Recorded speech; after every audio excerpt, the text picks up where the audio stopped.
जो हम पढ़ने जा रहे हैं वो ये बताना चाह रहा है कि जब हम एक इंसान से मिलते हैं और शायद उससे रोज ही मिलते हैं, तब भी हर पल और हर मिलना डिफरेंट होता है।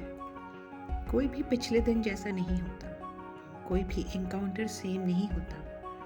अगर हम एक साथ बैठकर चाय पीते हैं और खूब बातें करते हैं, तो आज हमने जो किया वो कल नहीं होगा। कोई भी मोमेंट रिपीट नहीं होता। यही एक्चुअल में लिविंग इन द मोमेंट है। हर पल हमें एंजॉय करना है, हर पल को हमें चेरिश करना है, because it will not return again. इचिगो इची आगे यही बता रहा है और यही टर्म को एक्सप्लेन किया गया है और उसके ओरिजिन के बारे में हम बातें कर रहे हैं। The origins of the term. The first written example we have of Ichigo Ichi is in a notebook belonging to the tea master Yamuno Suzy. In 1588, what he wrote was this: treat your host as if the meeting were going to occur only once in your life. If we leave the Japanese term in question untranslated, we could phrase the command like this: treat your host with Ichigo Ichi. When Yamuno Suzy included this phrase in his notes, he was writing about what he had learned from the tea ceremony under the tutelage of the tea master Rikyu, considered one of the founders of Wabi-cha, a style of tea ceremony that emphasizes simplicity above all else. However, to express this concept, Suzy turned to Old Japanese using this language, which is almost the same as the original, the language shown as below, but with a different last character, which means time rather than meeting. The change is important since it allows us to understand the unique character of each moment beyond the tea ceremony, to which we are going to dedicate a whole chapter in order to understand its philosophical depth. The time is now. Each tea ceremony should be treated with a great attention because it is Ichigo Ichi, which is to say, a unique encounter in time. Even though the host and guests may see each other daily, the gathering can never be exactly repeated.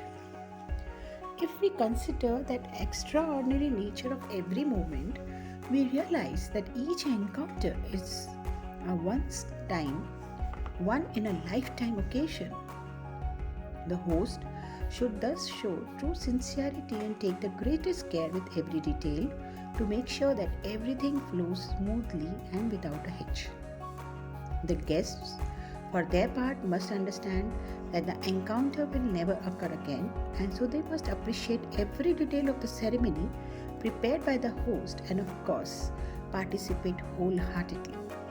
All this is what is meant by the expression Ichigo Ichi. Lee Naosuke, great elder of the Tokugawa Shogunate in Chanyoi Ichi Heishu, 1858. Pardon the pronunciation. Current usage of Ichigo Ichi. Beyond the tea ceremony setting, today the Japanese use the expression Ichigo Ichi in two situations: when meeting a stranger for the first time, when meeting acquaintances to emphasize that every occasion is unique. For example, imagine you are lost in the streets of Kyoto, and when you ask for help, you end up chatting for 10 minutes because the person who asked for directions happens to have lived in the United States for a while. When you part company, Ichigo Ichi would be an appropriate way to say goodbye. By saying this, you let them know that this was a pleasure encounter that will not happen again in the future. The second usage is closer to what we have seen with the tea ceremony. It's used with friends we see often to emphasize that each time we meet is unique and special. Our lives go on and each of us grows and is transformed as time goes by. As Heraclitus said, no man ever steps in the same river twice, for it's not the same river and he's not the same man. In both uses of the expression, the point is to show gratitude and appreciate a shared moment in our lives. At the same time, it also conveys a hint of nostalgia, and like the ritual of the monks mentioned earlier, it reminds us that our passage through life is fleeting. Ichigo Ichi makes us aware that each time could be the last. हर पल हमारा last moment हो सकता है. This is what it makes us aware.